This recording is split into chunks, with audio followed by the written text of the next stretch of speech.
He is on the KSCO telephone now.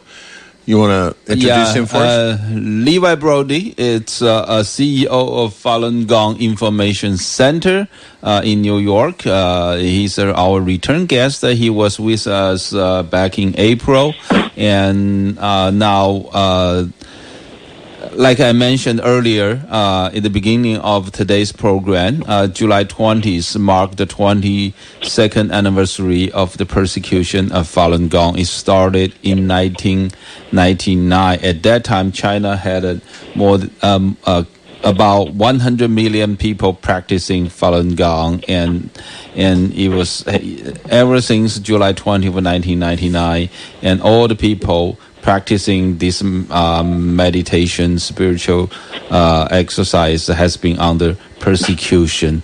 So, Levi, welcome to our program. Thank you very much for having me back. I understood that in the past couple of weeks, all around the world, there was a lot of a protest in all different countries because Falun Gong now is practiced by people living in more than 100 nations. So all around the world, there's a lot of a protest going on. And can you tell us a little bit about that? Sure. A couple days ago marked July 20th, and July 20th is the anniversary when the persecution began. It was 22 years ago on July 20th that all around China, in the cover of night, people were pulled from their beds in the middle of the night and taken to detention centers, and it started the nationwide persecution of, the 100 million people that were practicing Falun Gong there at the time, and that's been raging for the last 22 years. Yeah, I thought there was a lot of activities going on, like a protest in front of Chinese consulate. I know that Sunday night they have some candle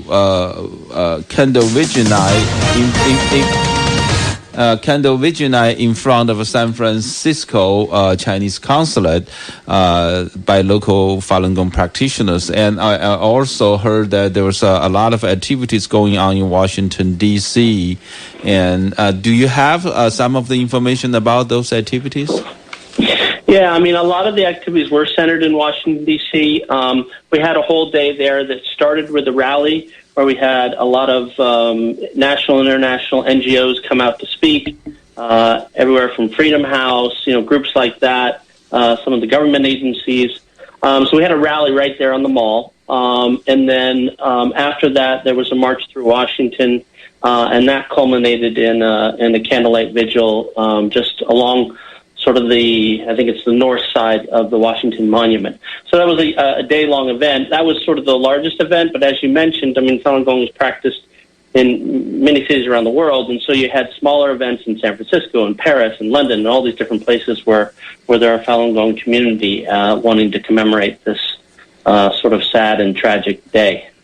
Levi, is there any indication to you, to your group, or to people who are fighting this persecution around the world, that any of these demonstrations are even paid attention to by China? Is this more of an effort to publicize the fact that it's happening rather than trying to change the Chinese government's ways? I think it does change it, and I think there's two things that happen. One is, anytime something happens in the West, there is a network run by Falun Gong practitioners that is literally millions strong throughout China. That normally what they do is it's sort of like an underground news source where they, in their back rooms, they have printers and they print out leaflets and they distribute them to towns and villages around China in an effort to counter the persecution. Well, and counter sort of the state-run narrative to sort of let people understand what's really going on in our country. But over that same network, news from the West travels as well. Obviously, the state-run media in China is not going to cover it.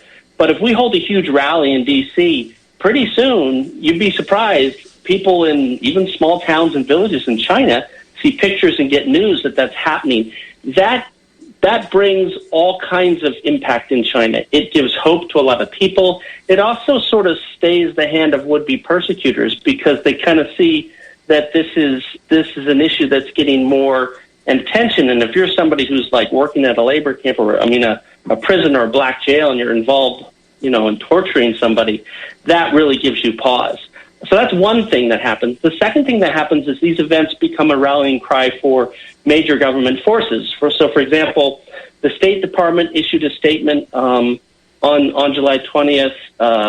The Foreign Relations Committee of the U.S. Congress issued a statement. Those statements make their way into China. And so, again, coming to those people who are actually doing the persecuting inside China, when they start reading that the State Department is saying stop it, and the U.S. Congress is saying stop it, and combined with the sanctions that their State Department has been doing over these last 2 years, it does strike real fear into a lot of the police apparatus, and that has real impact on restraining them.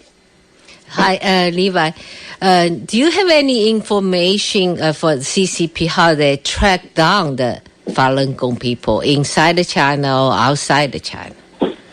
Well, it's inside China.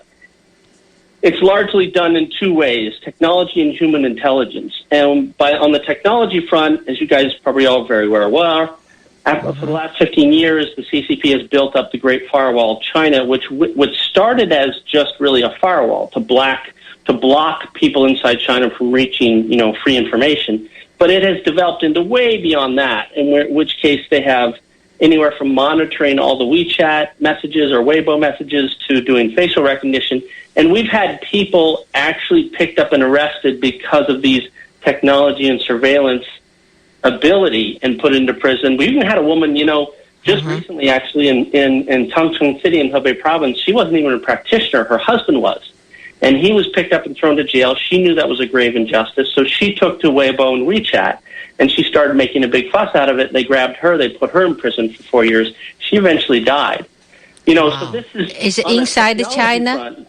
That's inside China. That was in Changchun City in Hebei province. Wow. So there's that, and then, of course, there's the old-school human intelligence where they simply grab Falun Gong practitioners and torture them until they give up the names of other Falun Gong practitioners in their area, and that, unfortunately, has been going on for the last 22 years.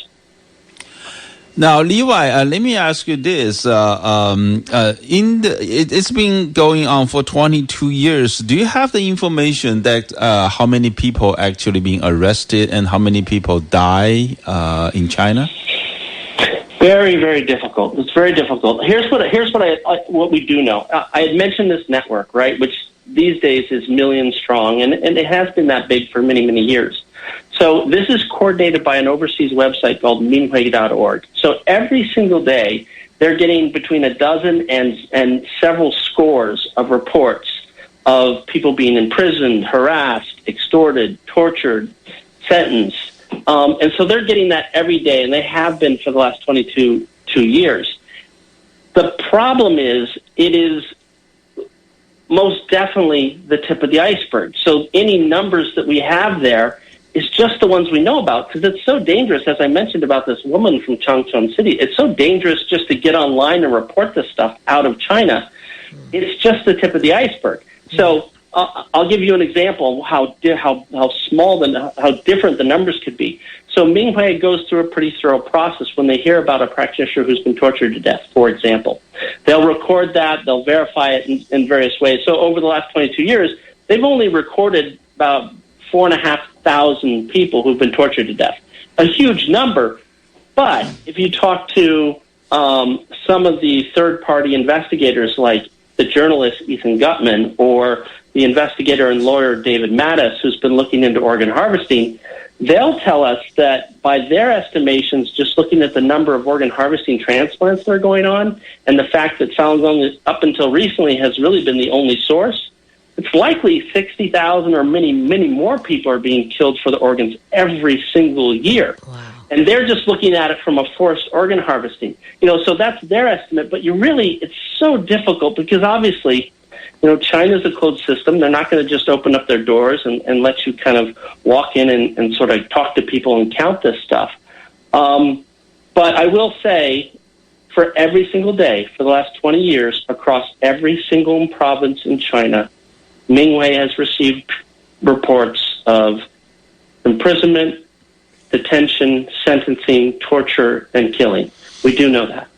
Levi, let me ask you this. In a country of over 1 billion people, how many people do you estimate practice Falun Gong?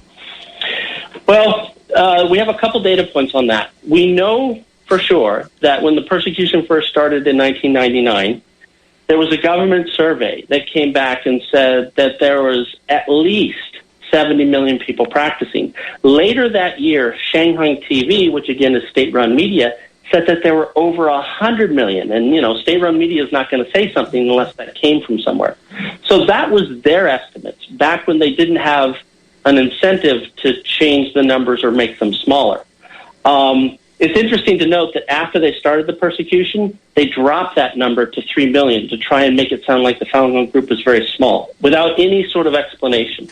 So that's 70 to 100 million. That's one data point we have.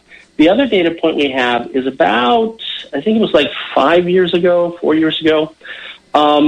Ming Hui did an audit of all the people around China who were downloading leaflets in order to print them out and distribute them around China.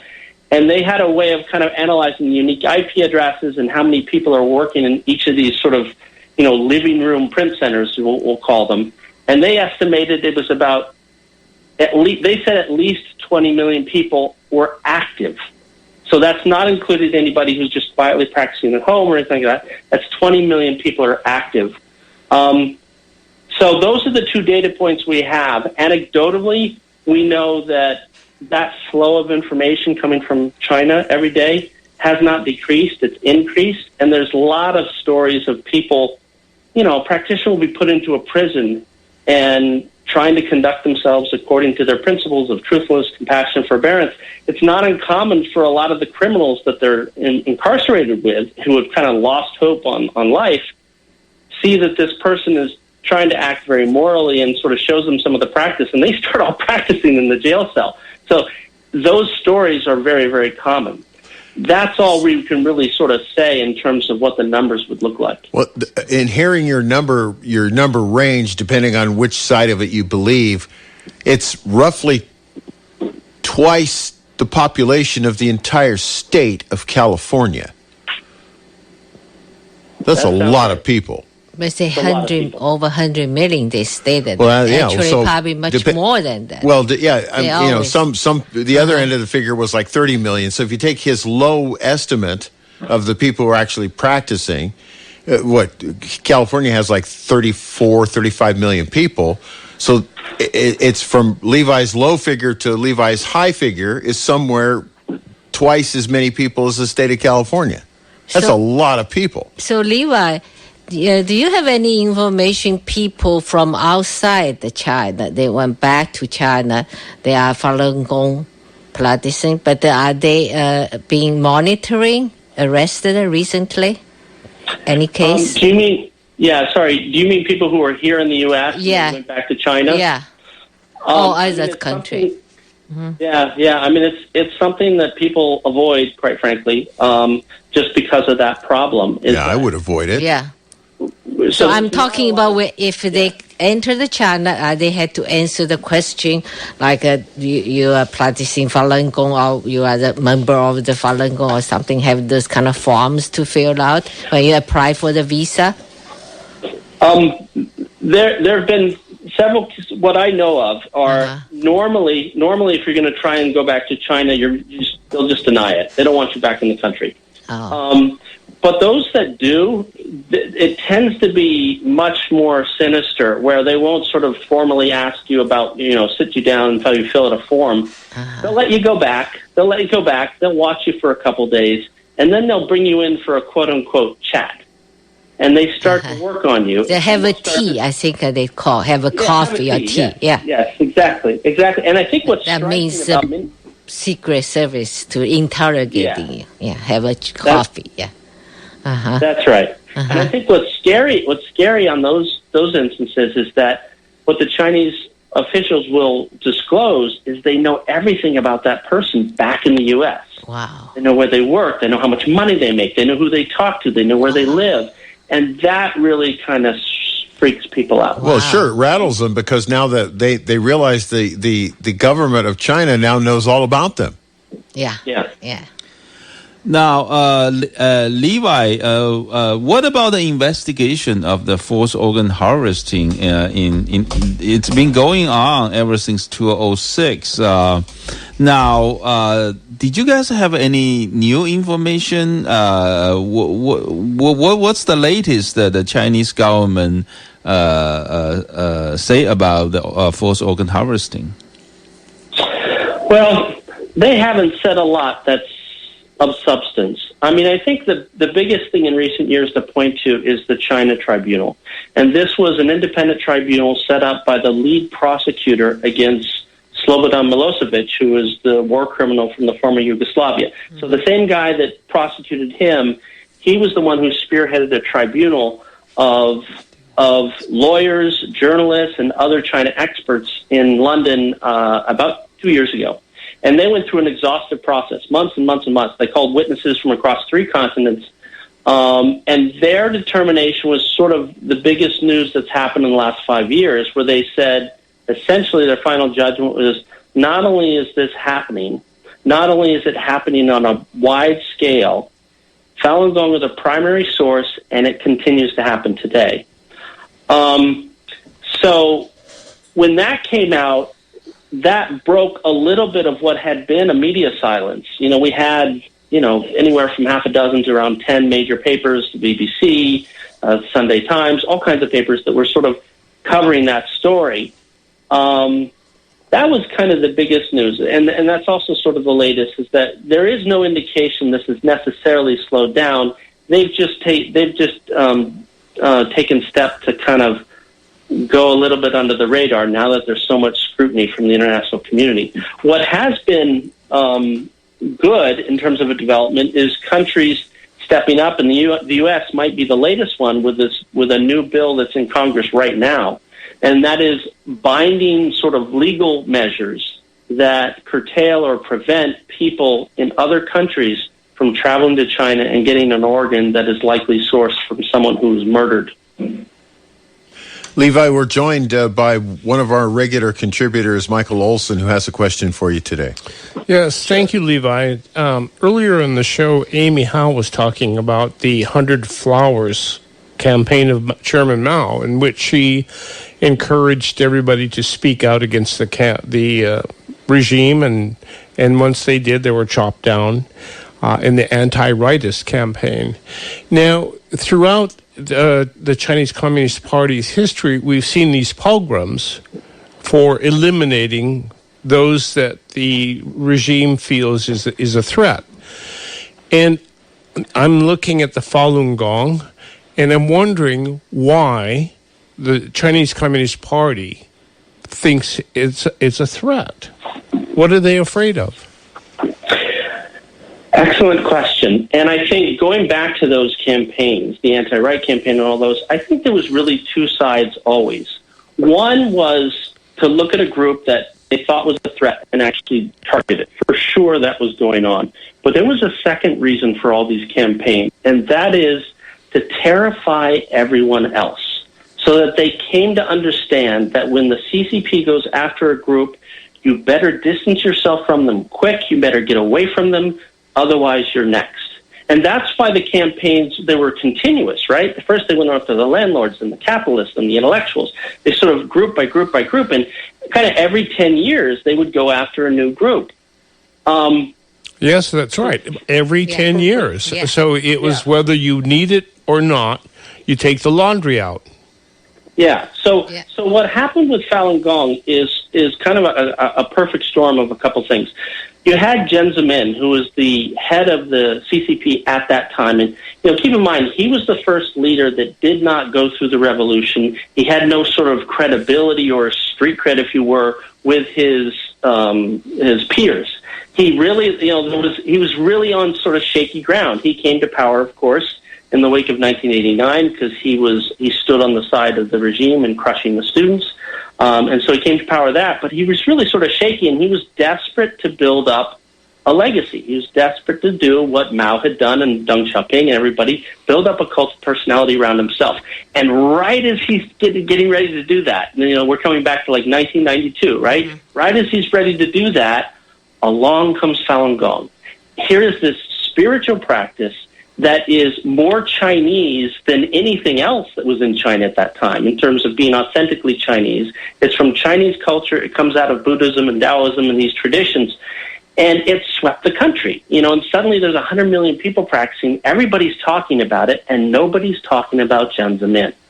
Mm-hmm. As petty as this sounds, the people who looked into this, one in particular, Willie Lamb, who was a senior analyst for CNN at the time, he was the first one who got senior officials on record to admit this was very personal for Jiang. He wanted to go after Falun Gong because it was essentially stealing his thunder. It was a threat to him personally. But coming back to your question, which is very good, there was that second aspect. It wasn't just a threat to Jiang Zemin personally. This was the next campaign. 10 years later, this was a group that he thought was weak. They were passive. They were peaceful. We could target them, demonize them, build up a whole campaign, and in that process, scare everybody else. Because it's been 10 years, 12 years since they've been scared. And this is the next wave. This was the next campaign. Those are the two real reasons, and they're exact same reasons for the previous campaigns that Jiang Zemin and the CCP targeted Falun Gong. So, Levi, I heard about that. I left China in 1982, so Falun Gong is afterwards. But some of my friends, they've been through that thing. Falun. So they told me something about the background inside the information. He said, you're right, Jiang Zemin wants to establish his power, especially military, because he has never been military, doesn't have a. So he forced lots of people, military officers, early retirement, so that way he can put his own people in the military to control the country. And so those Falun Gong people, lots of it is retired peoples. So that's why they get together and they can call people in the Tiananmen Square like 2-3 hours, million people showed up at practice Falun Gong. So he was so scared. But he was thinking he want to be smarter than Deng Xiaoping, because Deng Xiaoping was led them in the Tiananmen Square for a couple of weeks or something. He said never let those things happen. So he had to make them disappear. So use those neighborhood committee and to report each other and then send the people away, disappeared. Is that true that you know more information than I do, because I left China at that time already? Well, I think that Falun Gong, started when it first started, because of it was, one of the big things that really took off was the health benefits. People were just getting healthy, exercise. All kinds of ailments following it. Yeah, it was exercise, but it was particularly effective in sort of making people healthy, and especially really chronic stuff. And so, yes, among the older population, it kind of took off quickly, right out of the gate. But very quickly, actually, because of its sort of it's rooted in traditional Chinese culture and its elements of Buddhism and things like that, it also quickly took off among the intellectuals. And so it was in the universities, the professors, and the students. So very quickly, it was a very mixed group. Mm-hmm. The one thing I have heard about the military, I have heard this exact same thing you mentioned, and it was interesting that there was at one point, I don't remember which year, but there was at one point where Jiang Zemin elevated to general more generals than any other leader had done in their entire careers, and he did it all in 1 year. And the criteria was who's loyal to him in crushing Falun Gong and who's not. Those who were elevated. Those who were not were kicked out. So I do think there is a military concern in Jiang Zemin's mind, at least from what I've heard. And I think you're right on that point. Yes, one quick follow-up on Jiang Zemin. He is no longer, I think, actively persecuting Falun Gong, but I have seen him and his family listed as the leadership of the Chinese biotech industry and research. Yeah, I mean, Chinese politics is like an enigma wrapped in a mystery. I mean, a lot of this, when Deng Xiaoping... I'm glad you said that, because that's my biggest issue in hosting this program, is trying to figure out where the government's going. Yeah. I'm glad you said that, Levi, because I've wondered that myself.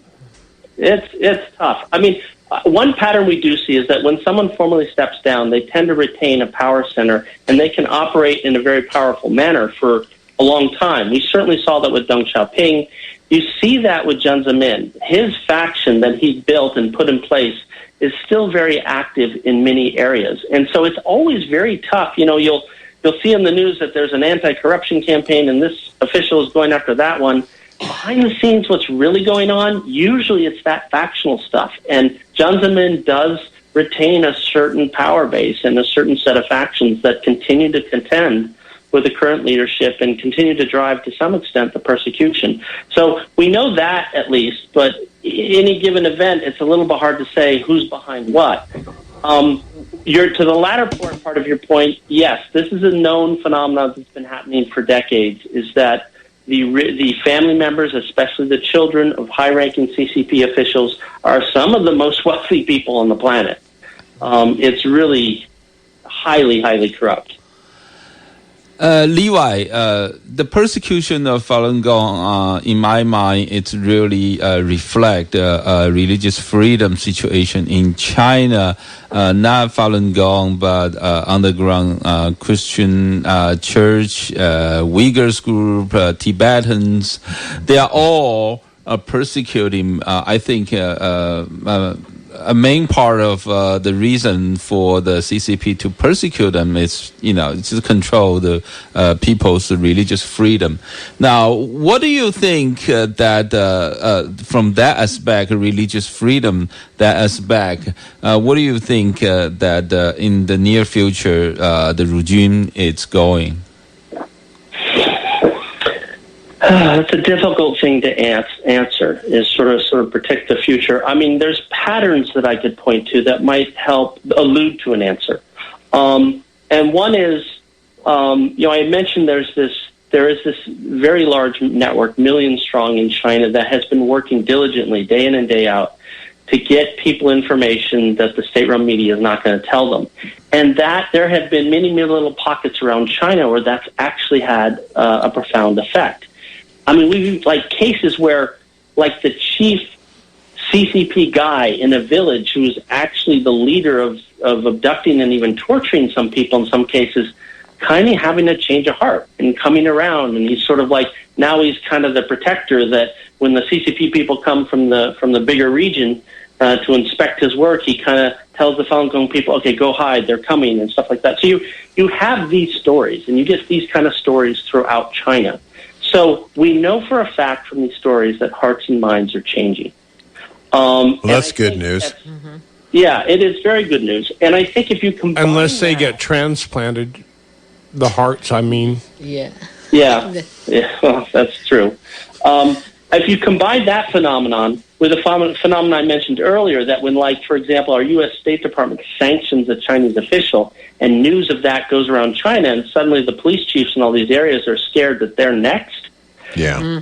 Both of those phenomena are pointing to a broader trend where more and more people in the rank and file of the security apparatus do not want to do persecution anymore. Right. And I got to believe at some point that's got to tip to a point where it has to end, because there's no one left to do it. Well, on that positive note, Levi, we are out of time for this hour. We want to thank you so much for coming back on and talking to you about this, particularly on this anniversary. Thank you, Levi. Okay, thank you for having me.